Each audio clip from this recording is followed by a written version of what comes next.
Good afternoon, everyone.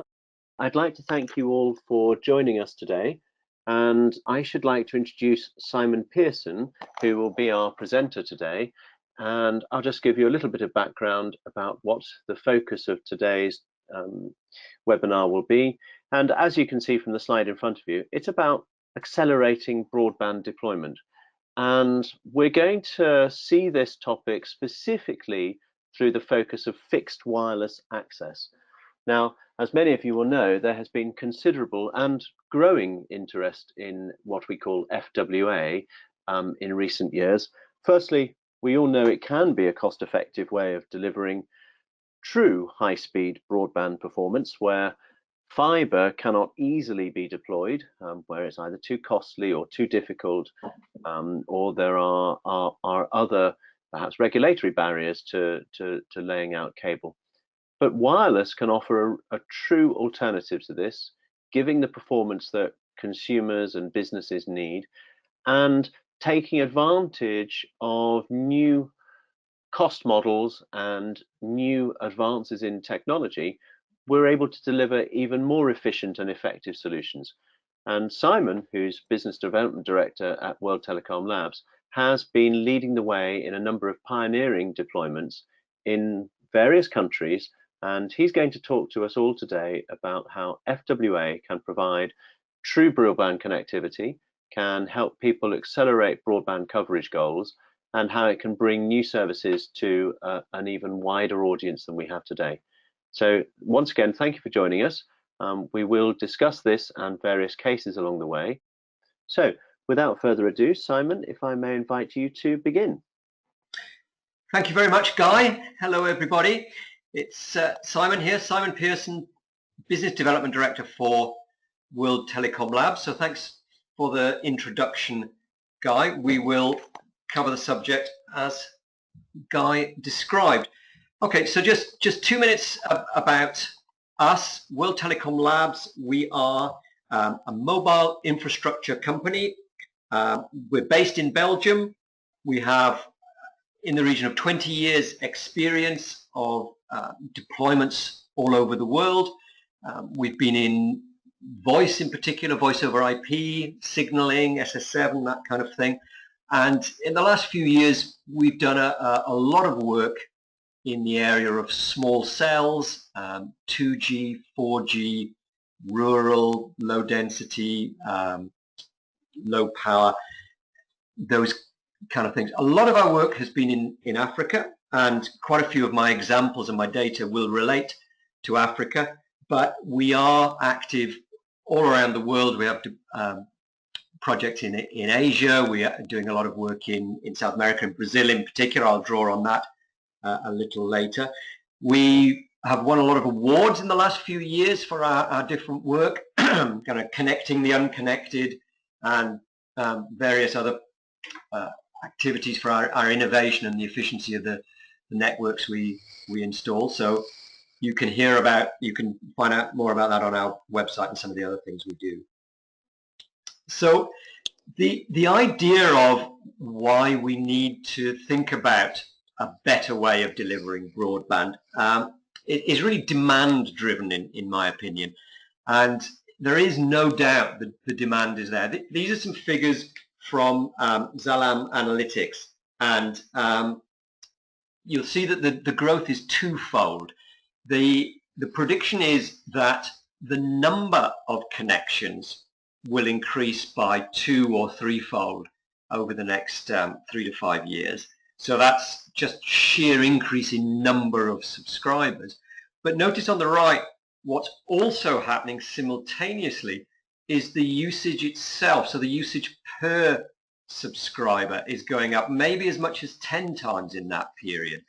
So you've got a double whammy there. If you combine that, you've got, worst case, if you want to look at it as a worst case or highest demand is actually a 30 times increase in demand. So that's really got to be met. It's not going to be easy, and I suggest that current methods are unlikely to do that. So if we, again, I'm taking Africa here because that's where we're seeing quite a lot of the opportunities. So currently accounts for less than 3% of all the 4G connections around, and which, I don't know, you may be surprised at that, maybe not. But what I found surprising is that share is actually falling. So quite, really not any kind of catching up going on. Quite the opposite. Now the arguments for bigger bandwidth are pretty clear. That you don't need me to explain those. So if you're able to deliver more bandwidth to an area, you can clearly serve more customers. But again, you've got to think of the second dimension to that. You can give greater bandwidth and therefore more services to the same customers. And obviously the clear benefits of that. So if you were to add VoIP, if you were to add video content, if you entertainment packages, that kind of thing, not only can you then charge those customers more, or I suppose look at it more negatively, you can resist the kind of price erosion of a pure data offering. But there's also research has shown that the more services a customer takes from you as an operator, the more likely they are to stay with you. So more services delivered equals less churn. So that there's the obvious advantage of bigger bandwidth is better, but there's the slightly less obvious cases as well. So I don't think anybody would dispute the demand is there, and that can be shown in a number of ways.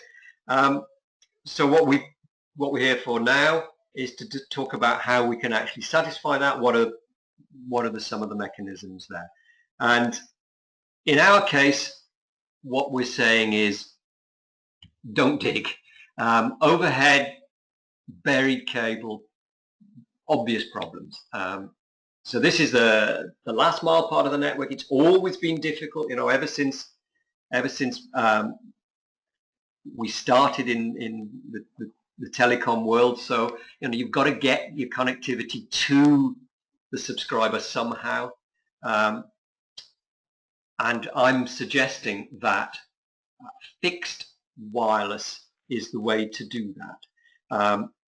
We talk about the cost and time taken to put to dig fiber or put copper overhead. You've got cable theft. You've got the time taken to do it, and the investment of course in the organization needed behind that. So looking at wireless delivery, and remember I'm talking about fixed wireless here. I'm not saying everybody has to become a mobile operator. Wireless ISPs are already a very valid category of businesses. Say here there's something like estimated something like 2,000 globally. The number is growing, the revenue from them is growing, so estimated at something like $400 million in 2 years' time. And of course, not everybody is 100% wireless or 100% fixed, so we shouldn't get mixed up in that idea. You're obviously aware Wi-Fi, WiMAX, they have been popular, but again, I think you'll agree they have kind of faded as the main delivery mechanism. And there's a number of reasons for that. We don't need to examine them too closely, but speed and coverage, and to an extent the availability of equipment that uses those frequencies are all problems to do with that. So very much we're saying go wireless. That's the quickest way, so that the speed of delivery of your service, you're going to be able to get into the market, you're going to be able to serve the customers, connect people much more rapidly. There is a cost benefit, as you'll see in a moment, of doing it wirelessly. I think coverage, again, it relates how much coverage can you get, how quickly, and for what cost. So I think coverage is sort of a function of the previous two. Device availability, we'll touch on that shortly. That relates to the final point there, that if you're using LTE frequencies, which is what we're proposing here and what we found a lot of success with, then they are standardized. That in turn really helps the availability and the cost of the CPE, of the devices that people are going to use to connect to this service. And there is also a nice capacity benefit. You can deliver some really pretty high grade services to the subscribers using this method. Yeah, so let me show you roughly what the network looks like in this case. There's nothing really magic about this, it's just introducing a little bit of terminology. So in the LTE world, the base station, if you like, the cell, is called an E node B, so you see that over on the left. And typically, well, we'll see we'll zoom in on the cell side of it in a moment. But you backhaul from the cells to the core, and as far as we are concerned, as far as the WTL version of this is concerned, we are happy to use pretty much any medium for the backhaul. Could be satellite, could be fiber, could be microwave, TV white space, whatever exists, and we'll touch on that a little bit shortly. In the core, you have what's known as the EPC, the Evolved Packet Core. So that's, if you like, the switching and authentication logic. You have the OSS BSS, that's the billing and management, subscriber sign up, that kind of thing, policy management. And that would be enough then to give you a pure data service for a whole population of subscribers. In our case, we offer an option of adding a voice element to that network as well, in which case you'd put a voice gateway in your core, and that would allow you to break out to the different voice operators that you need to, the mobile and fixed operators in a country. So that's the high level view of what we're creating here. So the way it pans out to do it this way, fiber to the home is estimated at a cost of somewhere between $1,000 and $2,000 per household connected. So this is your installation cost as an operator. This is a European figure, could be less elsewhere, because you've got the permissions and so forth could be less costly, but certainly that's what we're finding as a working figure most operators are using. According to Forbes magazine, the alternative, doing this via a small cell, doing it wirelessly, the cost, it reduces by a factor of 10. It's $100 or $200 per home connected. Okay, so there's a factor of 10 benefit in the cost of installation. The coverage, that's always an important question. We're looking at a radius of approximately 800 meters in a mediumly built up area. If you're in a more semi-urban area, it can be a lot more than that, up to 4 kilometers perhaps, but we're using 800 meters as a working limit here.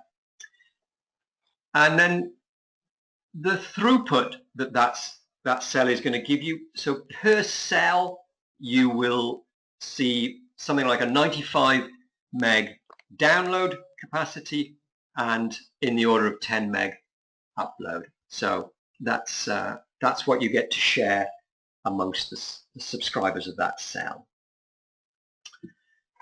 So look, I said we'd drill down a little into the cell itself. So this is a snapshot of a single cell. So a range of something like 4 kilometers max down to 800 meters in an urban setting. The way the cell works is you have 64 simultaneous sessions at any one time, but they of course are kind of multiplexed from many more subscribers. And as an example here, I've used the typical ratio. So I've said 1,280 residential users per cell, 320 business users per cell.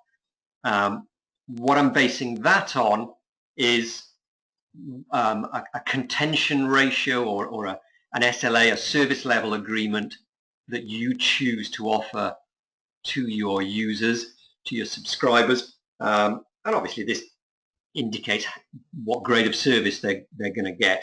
So I've been quite generous to the business users. I'm only using a 5-to-1 contention ratio there, and so that's going to be a really high level sort of gold service. On the other hand, the residential users, I've gone to a 20-to-1 ratio, which again is by industry standards is pretty generous to residential users. So you can vary these according to your subscriber base and what the local expectation is.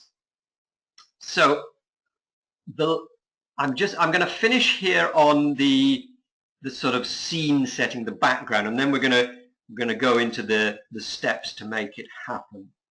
And I think let's just position FWA, fixed wireless access, in the whole kind of basket of goods, the way you do the service. So again, I don't think it's either cabled or wireless. I think you're looking at hybrid. You're looking at different cases where one will gain favor over the other. So first one, obviously, you might target areas where you know it's not going to be possible or cost effective for fiber or DSL to go. You can think of many reasons why that might be. You might think in terms of like islands of demand that are perhaps isolated from the rest of your network, from the rest of your subscriber base, and you're not sure otherwise how you could attach them. So an industrial complex, maybe tourist resort, perhaps, or I don't know, a marina somewhere by the sea. I've seen upmarket residential estates. One of the attractions that the landlord claims is high-speed internet access, kind of thing.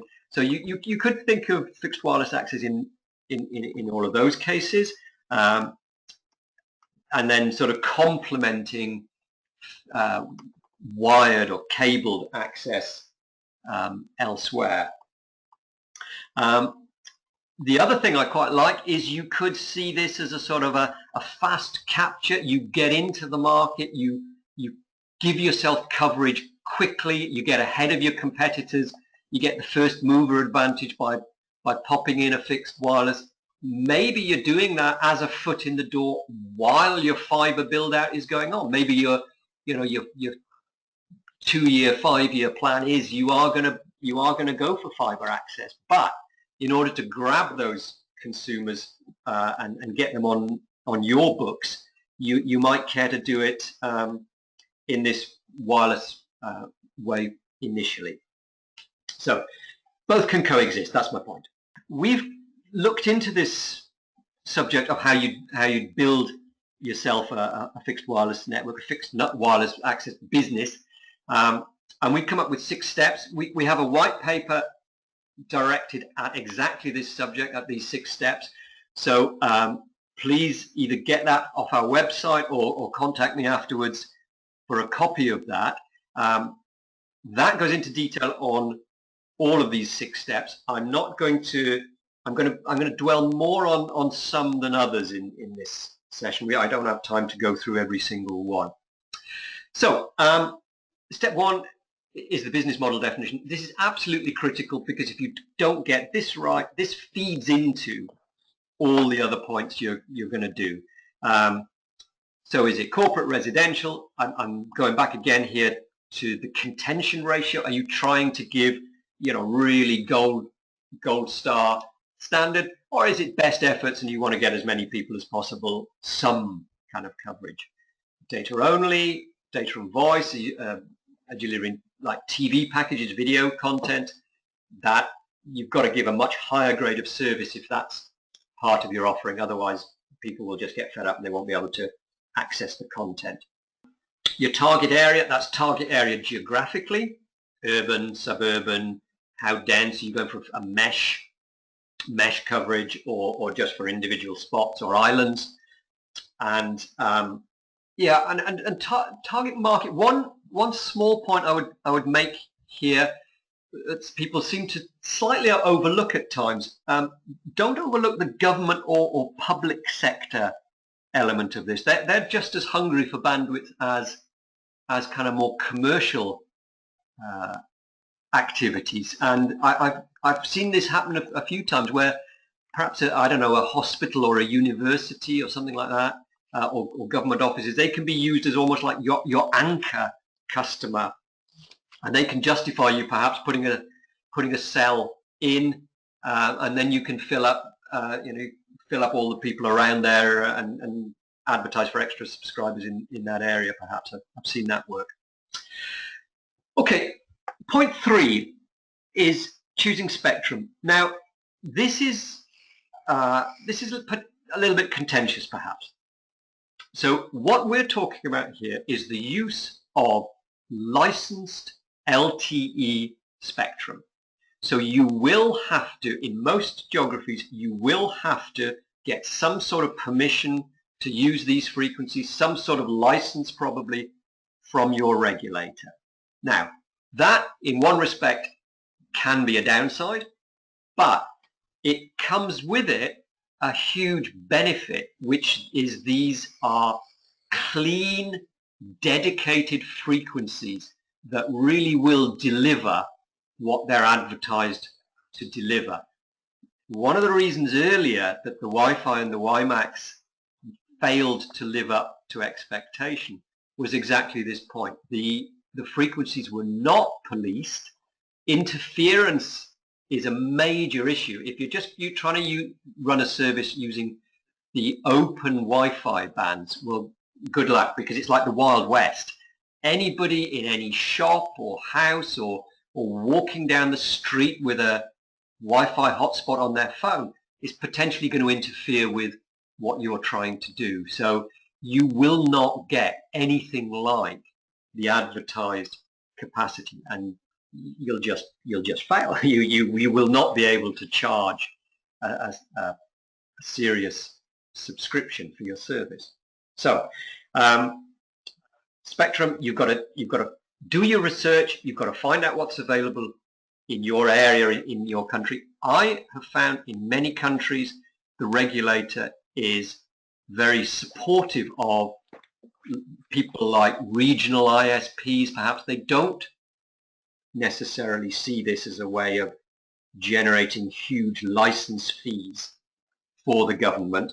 They do get it, that it's a benefit to the whole country, and they can be pretty helpful. I've seen cases of where perhaps they'll support you with like an experimental frequency, or they'll let you get started.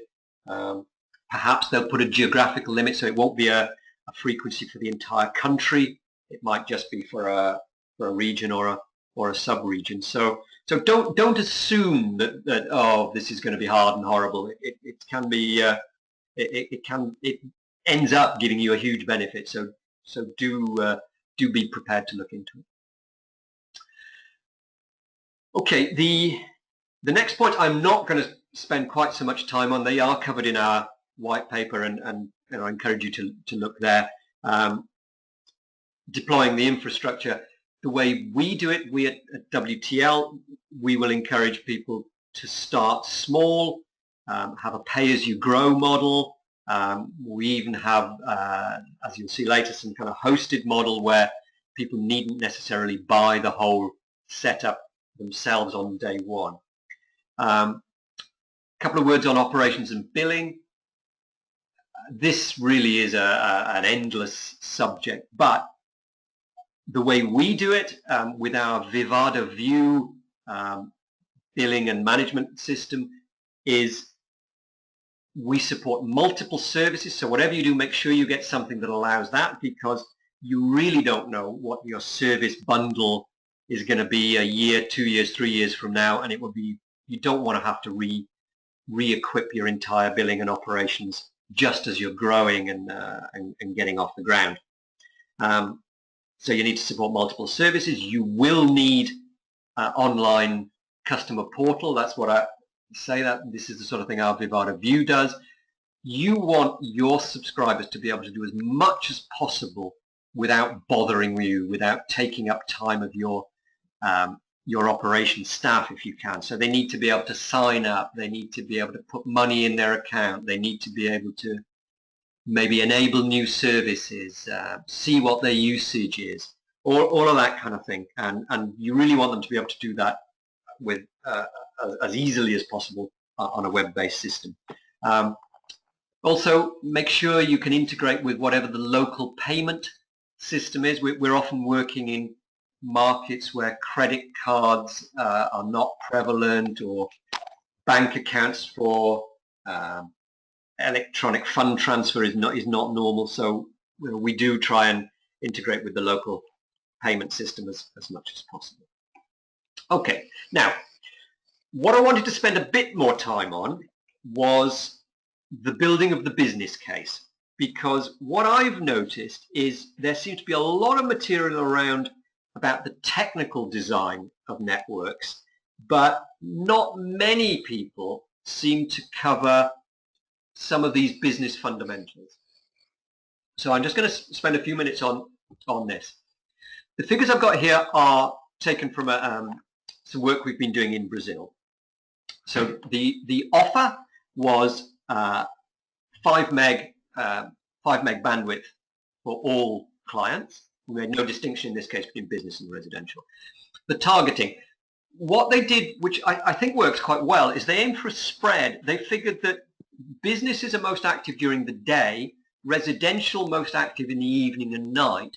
So they were actually going to go for both. And they were going to kind of try and get almost double use out of the same cell. You can't always do that because of geography, but in this case it was possible. The pricing is $30 per entity, so that's per residential or per business per month. And the reason they were able to ask that is because the contention was only 5-to-1. So that is a very high SLA. That is a real good quality. You're going to get what's advertised in terms of your download speed and that kind of thing. So I think they could have gone even more than that, but that's what they've chosen as to get a real good reputation for their service. So what that gave them was 320 clients per cell, which is in fact pretty low. But you'll see when we look at the numbers, it's actually still, because of the premium they're able to charge, it's still a pretty good business. Initially, there is no VoIP included, no video. It is a plain data service, but it's something they can add later if they wish. Right. So the first version of this business case is what I call the CapEx model, where all of it is purchased by the operator. So the passive costs, so that's the power, the tower, and a low-cost backhaul. That's $11,500 per site. You've got the active cost, which is essentially the radio and the antennas, $7,600. You've got the central site. You've got licensing for the number of for 5 sites and the subscribers, and the billing to service all of that, and that comes to $87,000. So that gives them a total capex for a 5-site network of around $180,000. Right, on the other side, we reckon their OPEX, so they need some support, they need people, they need some bandwidth, they need to depreciate the cost of what they've just paid for over on the left. We reckon that's in the order of $11,000. Now their revenue, it's data only, it's $30, they've got 320 subscribers. they've got 5 sites, right? So they've got 320 times 5. And when you do the maths, that comes out to $48,000 of revenue per month. So you can do the maths yourself. That comes to a profit of $37,000. And in fact, even for a relatively small network like this, there is an ROI in the region of 5 months. Now, I've had to make assumptions here, but this is what we've based it on. Version 2. Here, it's what I call the rented core model. So what's happened is I've moved the central site costs out of the CapEx side and pushed them over here and turned them into a rental. So instead of spending whatever it was, 87,000 on buying the core and the billing, they've said, we don't want to spend that much, we don't want to commit that much up front, let's see how it goes, let's rent that capability. And the rental is about 8,000 a month, as you see. And that still yields a very rapid ROI. I've kept the OPEX the same. That's a bit incorrect. The depreciation should be much less, of course. The revenue stays the same. The profit is a bit less, but it's still, because they're spending less on their CapEx, the ROI is still very, very fast. The disadvantage of this, of course, is they pay this rental every month, whereas on the CapEx side, once they paid off the CapEx, it was theirs. So, but you know, it depends. If you don't have that money to invest, then maybe this is a more appealing way of doing it. So the operator in this case is paying only for the stuff that goes in the sites. Okay. There's many assumptions built into that. I chose it because it was a relatively simple case. We've talked about them already. Here are some of the variables: the grade of service you're giving, the total customer numbers you want to serve from each cell, and the monthly charge. Those 3 are very much interlinked. You could go for a huge number of customers with a much lower grade of service, but if you do that, most cases you will have to charge a lower fee. But who knows? I mean, maybe because you've got in fast, it gets you into an area where there currently isn't viable competition, and you really can clean up. So it depends on your case. The per site costs will vary. I'm assuming a small tower or even a pole here that you can put on a building, roof of a building. I'm not talking about erecting a huge steel, 30-meter tower. I'm assuming the backhaul is relatively cheap because you're in some sort of urban or semi-urban environment. But on the other side, I haven't allowed for any additional revenues. So I think it's valid. Just showing here as a deployment example, one of the areas I haven't touched on, talking about additional revenues, is it depends on the market, but there could be a case for supporting Wi-Fi hotspots, maybe public kind of hotspots, cyber cafes. Depends, what the maturity of the particular market, the particular environment is, whether that's useful in your case. I would also say it gives you a possibility as well for future IoT, Internet of Things capabilities. You are in an LTE world, and that is pretty sympathetic to IoT. So it's hard to put an income or a revenue on that, but it's open to that. It's not, you're not closed off from that. Okay, getting right to the end now. That was a sample. Everybody's business case clearly is going to be different depending on their local conditions. And to recognize that, at WTL, we've developed tools to analyze those, take into account those variables, and to give a sort of personalized example of what your business case might be. And if you're an ISP who's kind of inspired by this to think you maybe want to do it, If you're somebody who holds a license already, please contact us. We can work through some of those cases with you and help you to come up with your particular case. And just another little sort of recruitment on behalf of WTL. You saw one of my cases there was the hosted core MyOPEX model. We do have a core and a billing which can support multi-tenant operation.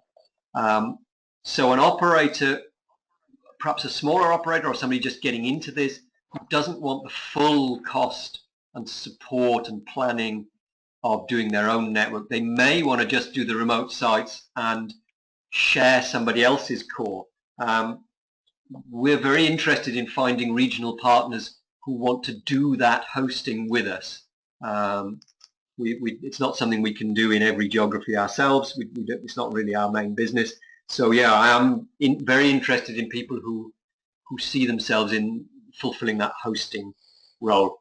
Could be somebody who's going to run their own service, but then allows somebody, other operators to come in and share the core, perhaps from other parts of the country, something like that. So that's just a little recruitment ad for WTL partners. Okay, well that's pretty much all I wanted to say for now. So I'm going to close this section and let's see whether we've got some time allocated for questions. So I'll hand back to Guy for that part. Thank you very much. Okay, thank you, Simon. That was very clearly presented, and we got a really good insight into not just the opportunity, but how certain actors are starting to realise the vision of using FWA to accelerate broadband coverage. The comments about the Brazilian case were particularly appreciated, I think.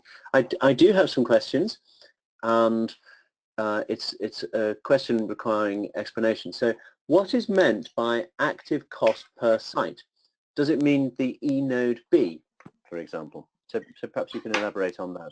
Yes, that's exactly what it means. It's a sort of a mobile world way of distinguishing.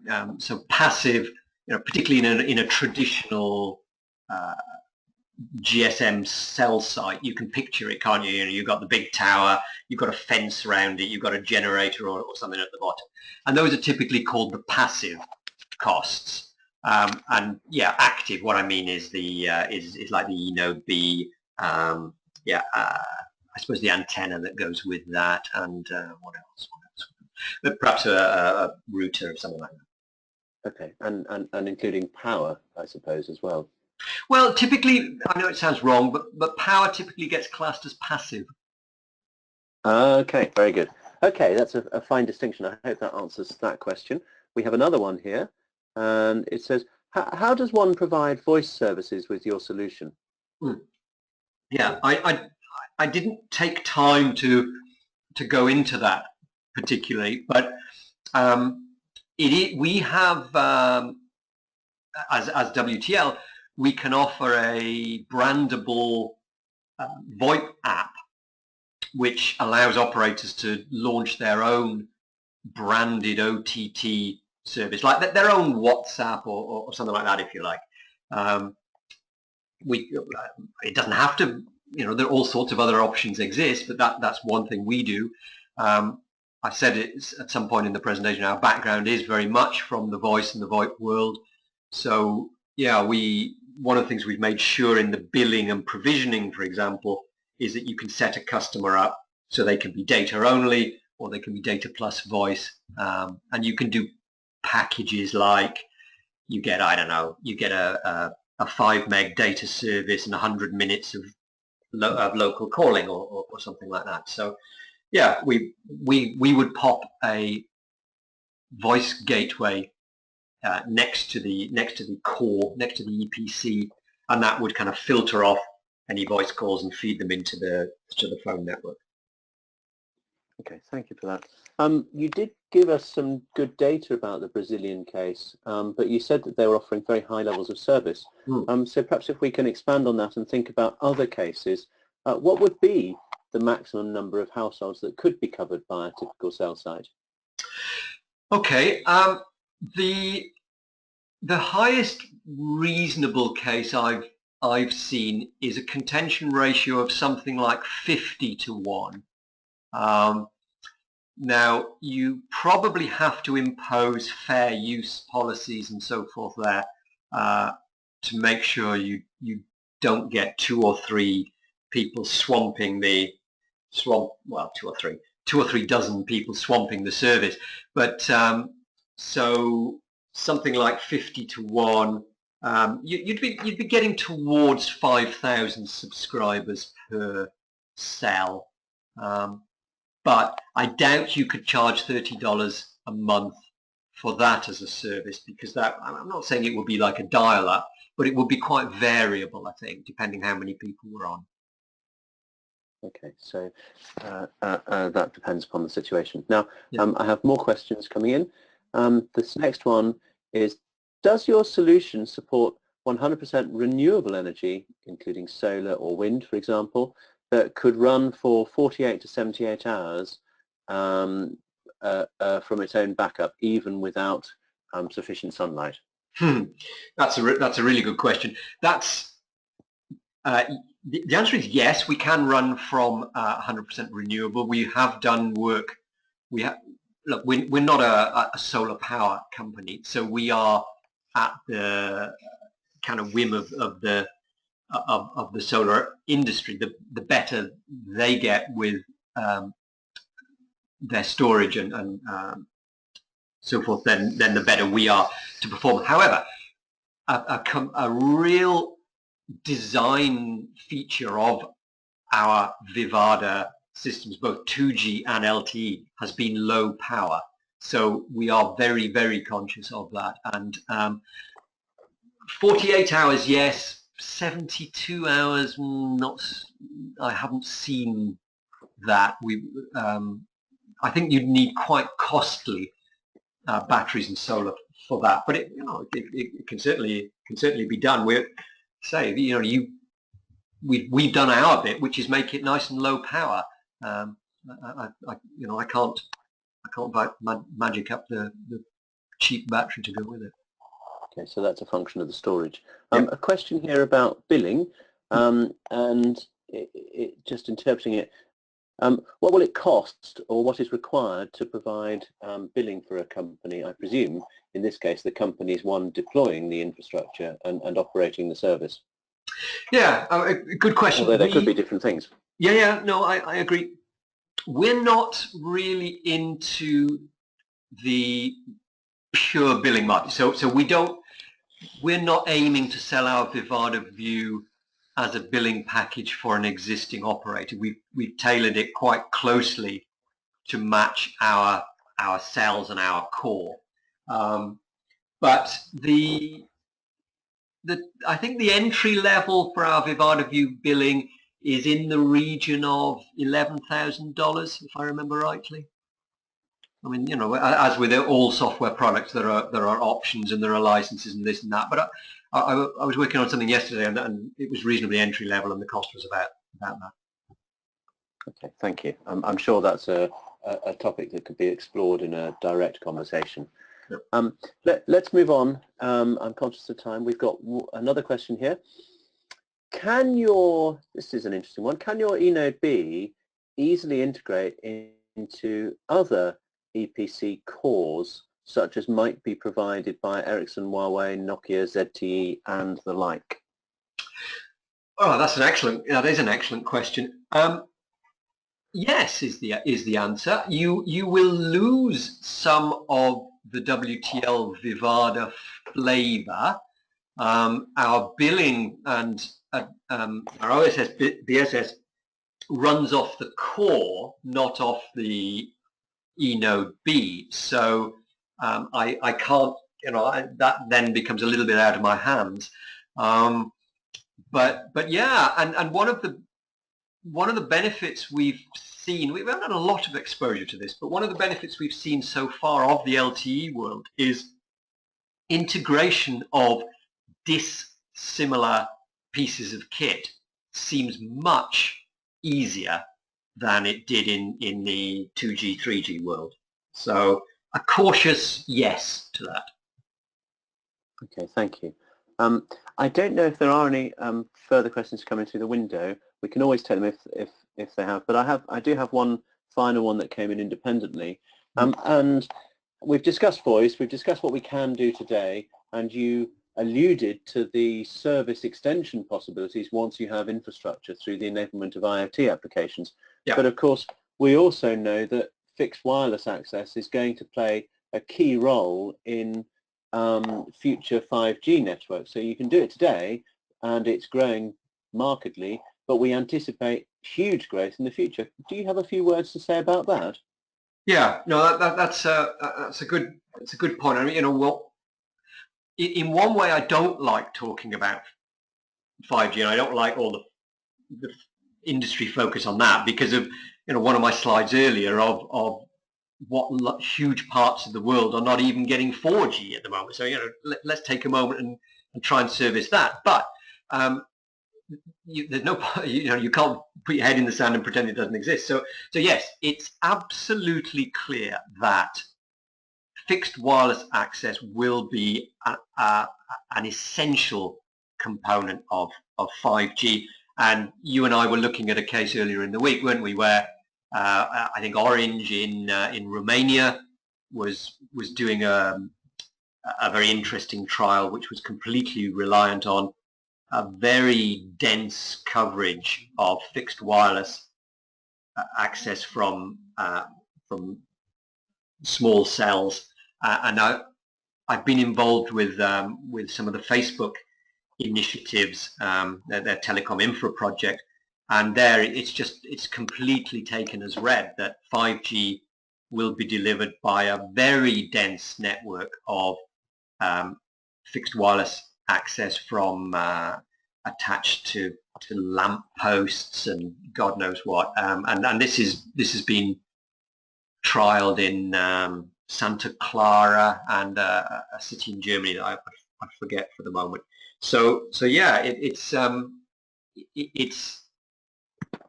clearly the way that services are increasingly going to be delivered as time goes on. Yes. Yes. Okay. So it has a hugely important role to play today. Yep. We can get started today, but that role is only going to increase in the future. Yes. I don't believe there are further questions here. Okay. So perhaps I could ask you very briefly, Simon, to conclude the session and to summarize matters. Okay. Well, thanks everybody for listening. I hope you got something useful out of that.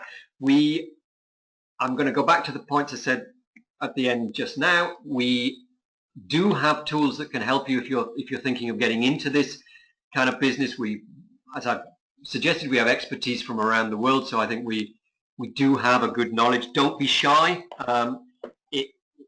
One of the things I found is some people from the ISP world think, oh my God, this is only for the likes of Vodafone and Orange and MTN.